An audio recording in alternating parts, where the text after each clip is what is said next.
Hey everybody, and welcome back to Giant Talk, the world's first OKR podcast.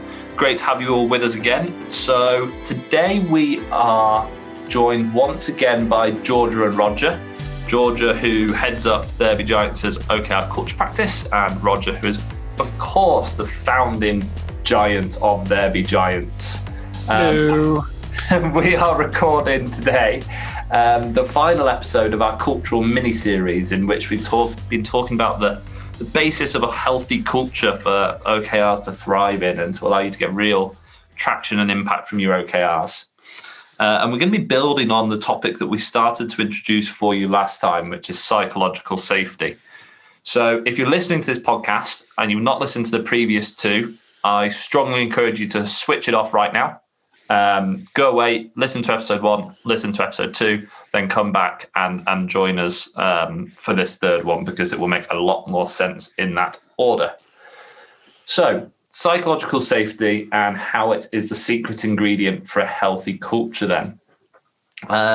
Georgia, we know a healthy culture is what we want. We've discussed why it's important for OKRs. Where should an organisation actually start in trying to accomplish this? That's a really good question, and it has many answers, depending on the culture of the organisation and the starting point with OKRs. Right. As a general principle, I think my advice would be start by talking to your people about how they experience the current culture, or if you're working with a discrete team or tribe, actually you could do a psychological safety assessment to get some really good data about what was going on in that team. But overall, there's almost an infinite variety in some ways of starting places, depending on what's going on in the organisation, how engaged leaders are, how much work has been done around culture and values in the past, what the kind of behaviours are that people express in the current culture as to whether or not there's enough psychological safety to begin. Okay, so if psychological safety is the foundation underpinning all of those different things then, is this on each individual within the business, or is it driven from the top and from the leaders within the organisation? Well, certainly leaders have to drive from the top. They have to show, demonstrate, role model behaviour that will create or increase psychological safety in a way to invite everyone else in from the rest of the organisation.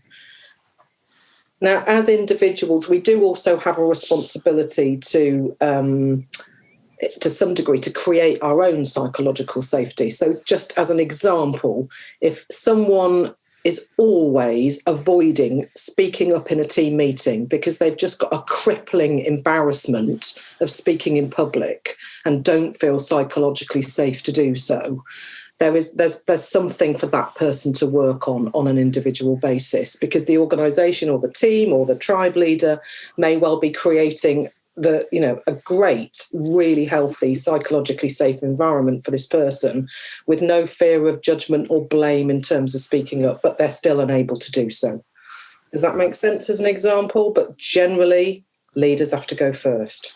Yeah, you can make the most beautiful watering hole that appeals to the majority of people, but if there are a few that don't want to walk forward to it and drink from it, then there's work that needs to be done at an individual level isn't there? Yeah, and leaders and OKR coaches can help that person, that individual, by sitting down and talking with them about what's going on.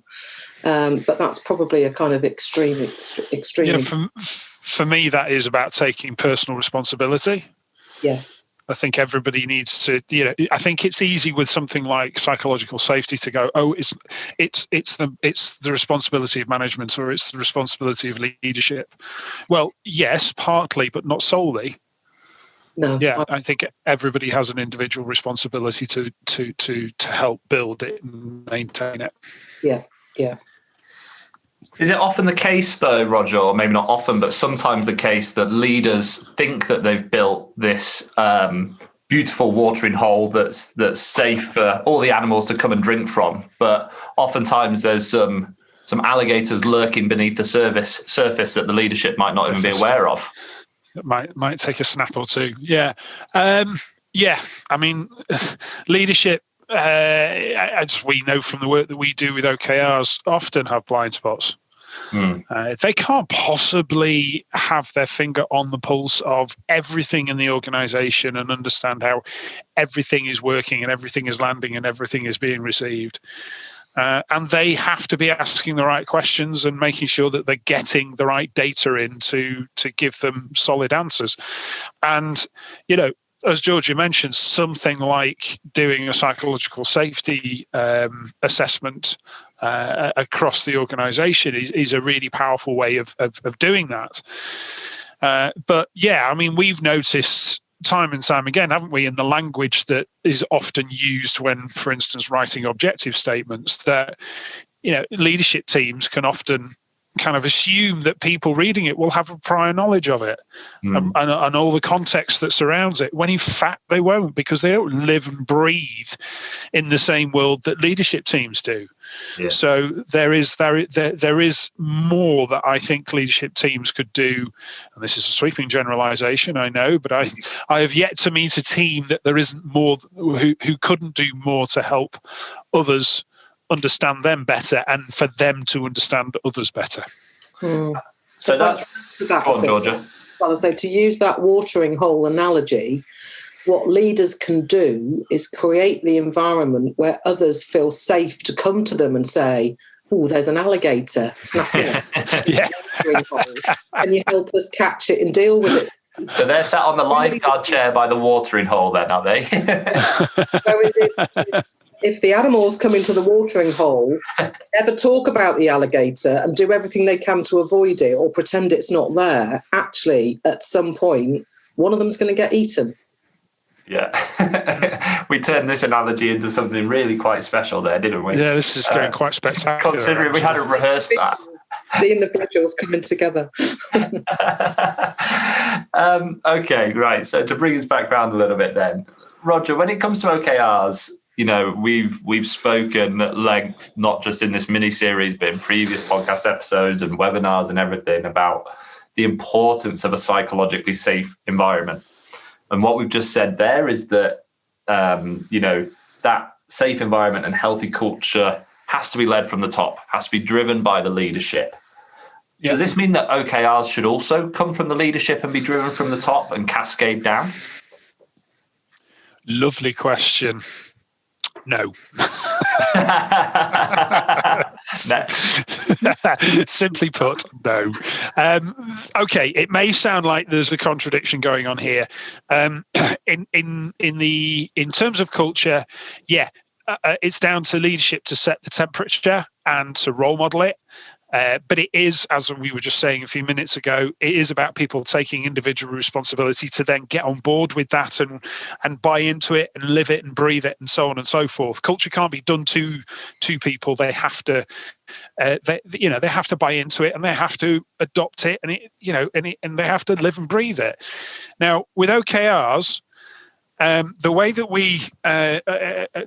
we advocate they should be a set, if you will, and structured, is that, okay, leadership often they're the ones with the strategic vision. They're the ones that know, all right, I was going to say the long-term view, but it's becoming increasingly difficult to have a particularly long-term view, but they will have more of a strategic view as to where the business is going, and the rest of the organization might not have that sort of horizon, that their horizon might not be quite so far out. So therefore it is down to leadership to say, right, these are what we're focusing on at a high level for the next period, by meaning maybe 12 months.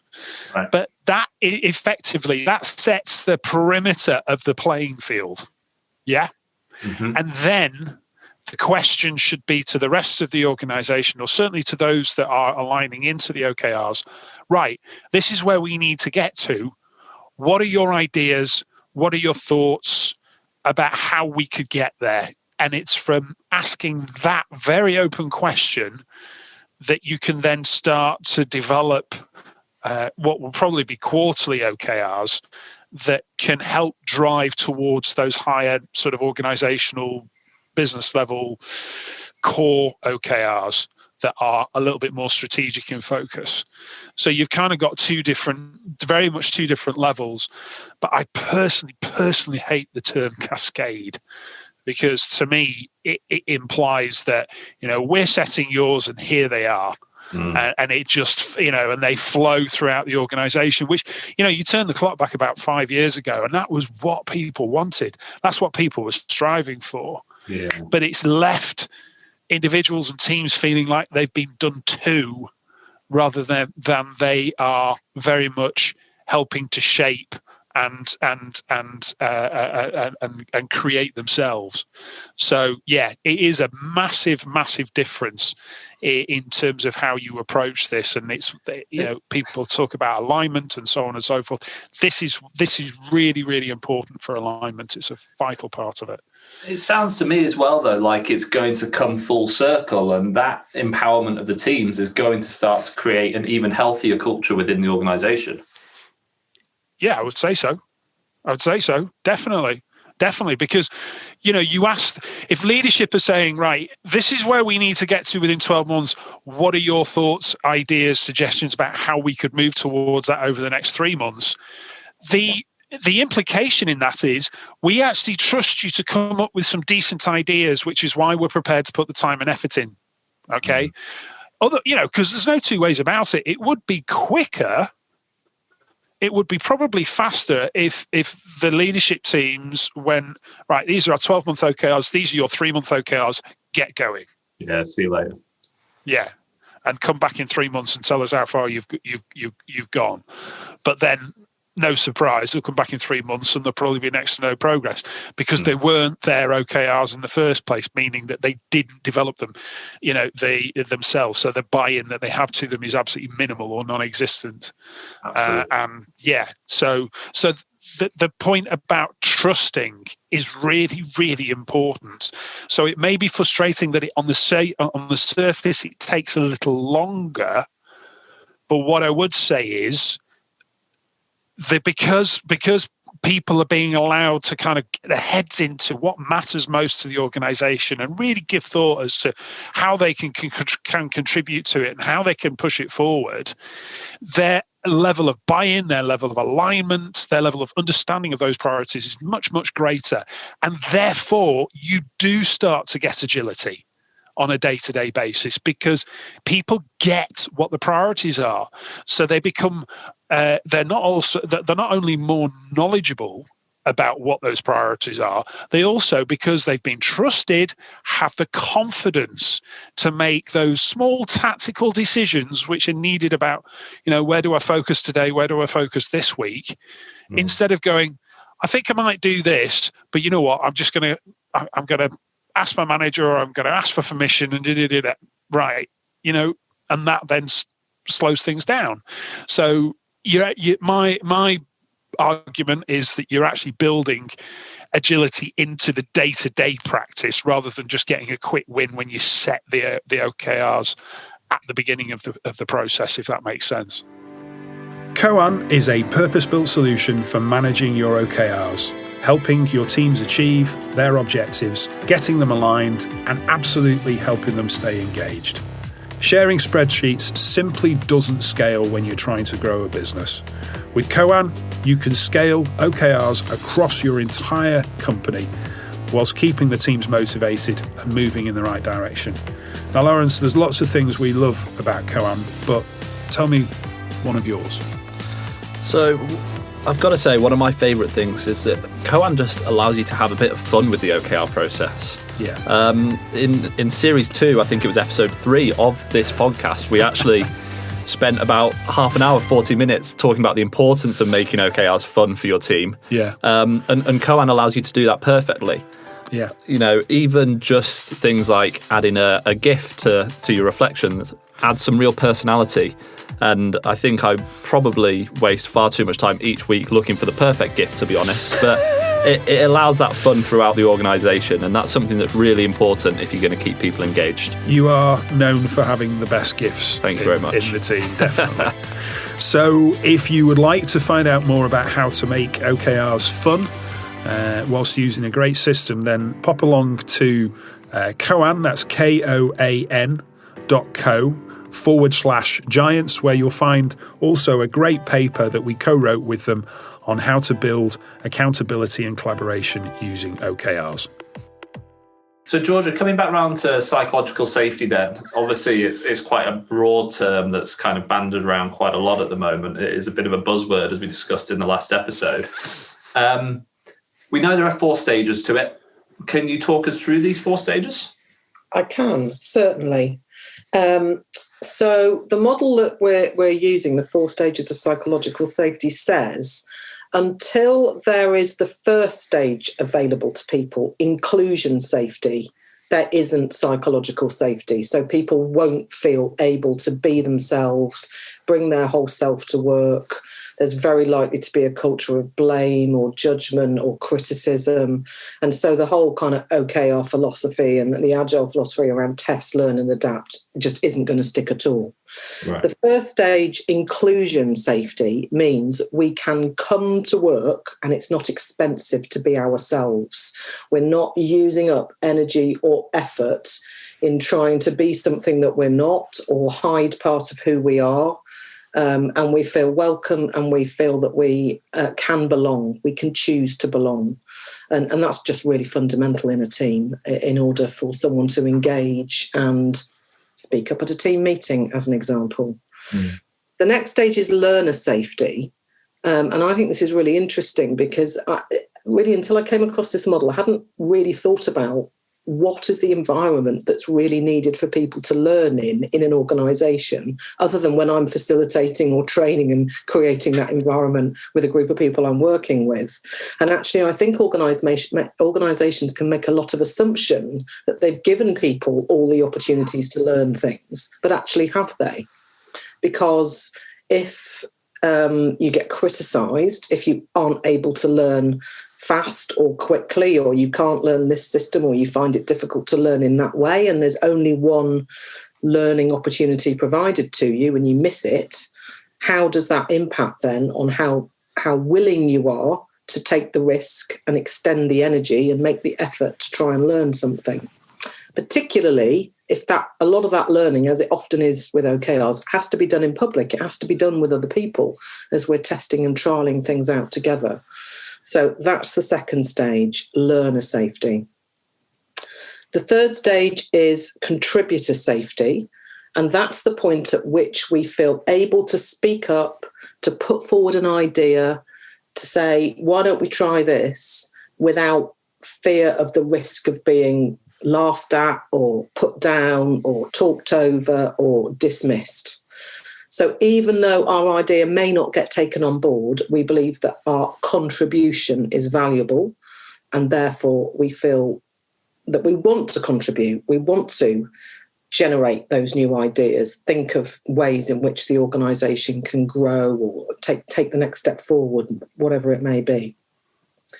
And then the last stage is challenger safety. And what that means is that it is safe to challenge the status quo, which includes the most senior leaders and the way we've always done things around here, without any fear of reprisal or punishment or any impact on our sort of personal place, if you like, in that organisation. So challenger safety is pretty rigorous in terms of what it means, that we will give honest feedback and candour and know that we're going to get airtime for that without being castigated or punished in some way. And only 7 to 8% of senior leadership teams manage to create and sustain challenger safety. So that's interesting to think about in terms of the journey with OKRs and the accompanying journey with psychological safety. That is a really low percentage, isn't it? It is, yes. Yeah, that's quite shocking. So when building a healthy culture where OKRs can thrive then, is it important for all of those 4 stages to be met in equal measure and worked on in equal measure? No.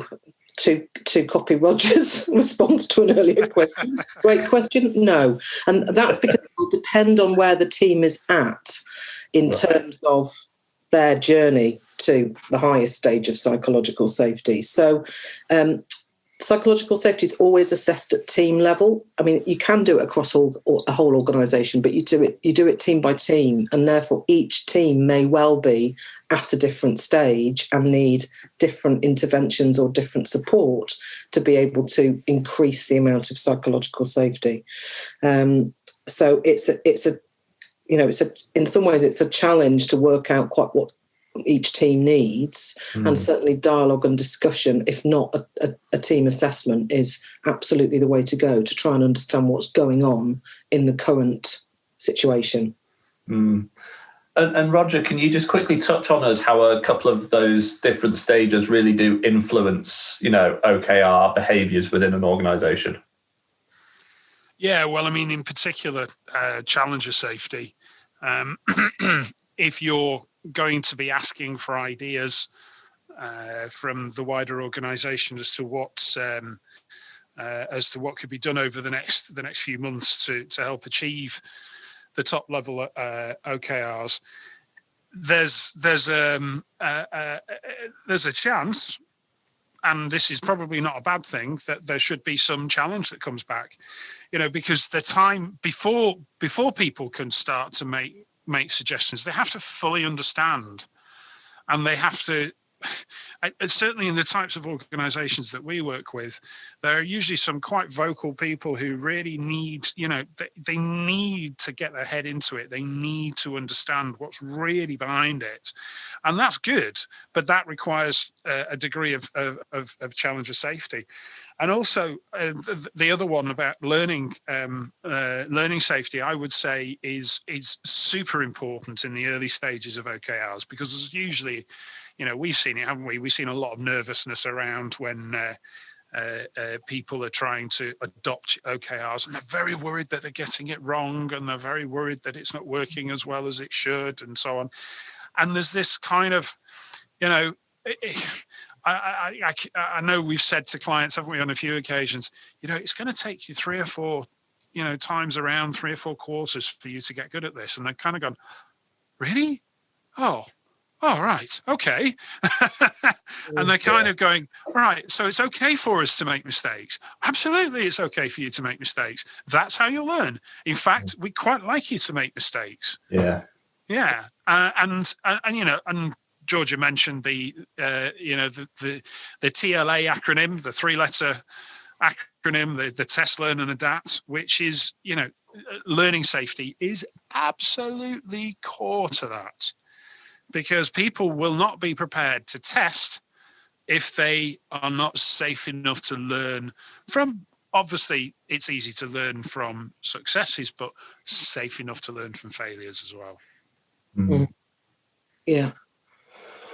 Okay, that's really interesting. Thanks, Roger. So we know how important the 4 stages of psychological safety are. We understand how to connect those to a healthy culture and how they really are the linchpins, I suppose, for a successful, healthy culture. How can we actually start to create the safety that we need for our team to succeed? I can pick that up. What I was reflecting on whilst listening to Roger is actually implementing OKRs, bringing OKRs in, is very aligned to the journey of the 4 stages of psychological safety when done well. Yes. So when we include people from the beginning with clear communications and a clear strategy, and people are invited and their participation is welcomed and their questions are welcomed at the beginning, we're creating inclusion safety.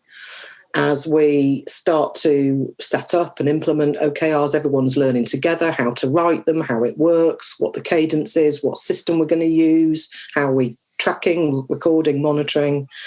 And then as people get a little bit more practiced in moving from one quarter to another, they'll also increase in their confidence in terms of how to contribute and what's working, and the learning and the contribution sit together until they get to the point that they're able to challenge. So actually, one of the ways to create the safety that you need for OKRs is to do OKRs well. Got it. Yeah. Okay. So, Roger, talk to me about engagement in a little bit more depth then. How can OKRs really impact what George has just touched on there, the two going hand in hand? How can that engagement piece start to contribute to the safety piece? So, I touched upon in my answers earlier a little bit about the process, the high level process that we go through. And, for leaders, some leadership teams, for them to start asking for thoughts, ideas, contributions, suggestions on what could be done over the next 3 months, for instance, that's quite a shift. So they themselves have to feel safe in doing that, not through fear necessarily of perhaps, thinking about it, they could be some of them could be fearful of criticism. They are kind of giving away a little bit of their power in doing that, their power to make all the decisions, their power to have all the control. So there is a psychological shift which they have to feel safe in doing. But I think by doing that, there's a really, really powerful demonstration that is made, that is given to the rest of the organization about, we're prepared to shift, we're prepared to change, we're prepared to try new approaches.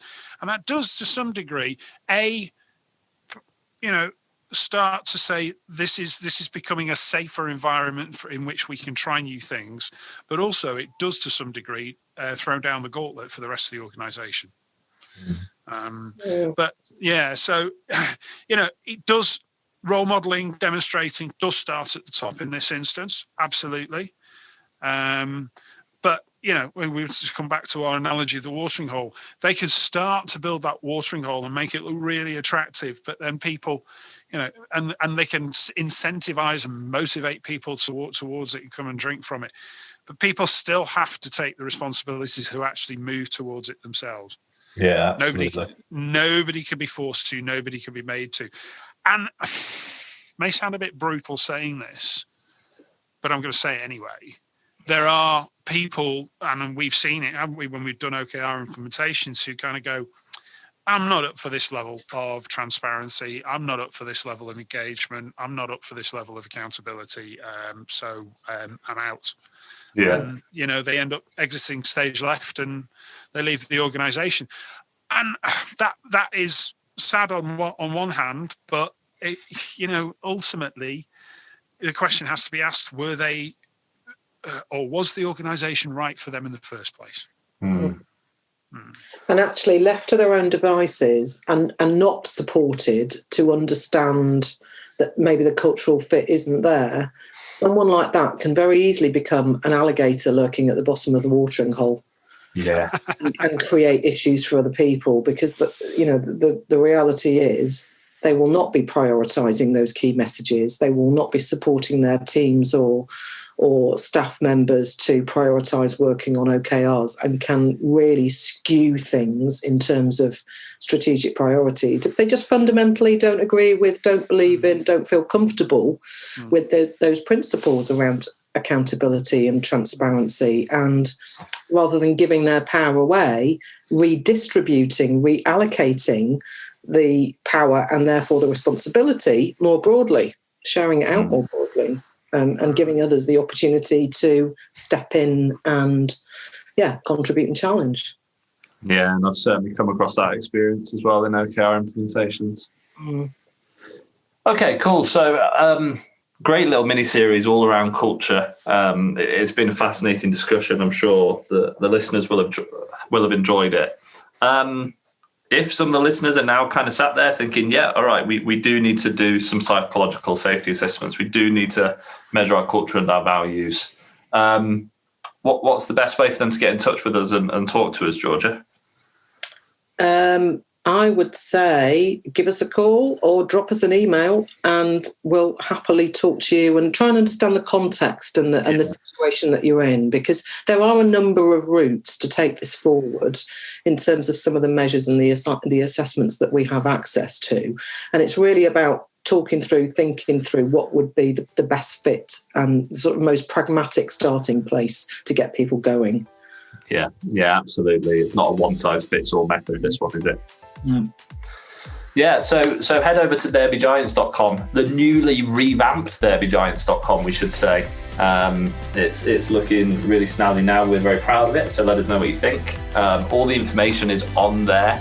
And of course, you can always drop one of us an email. The email addresses can be found online as well.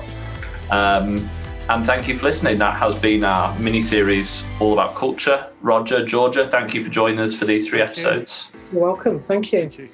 Really enjoyed it. And join us next time, guys. This has been Giant Talk, the world's first OKR podcast, brought to you alongside the awesome guys at Coan. Speak to you soon. Bye.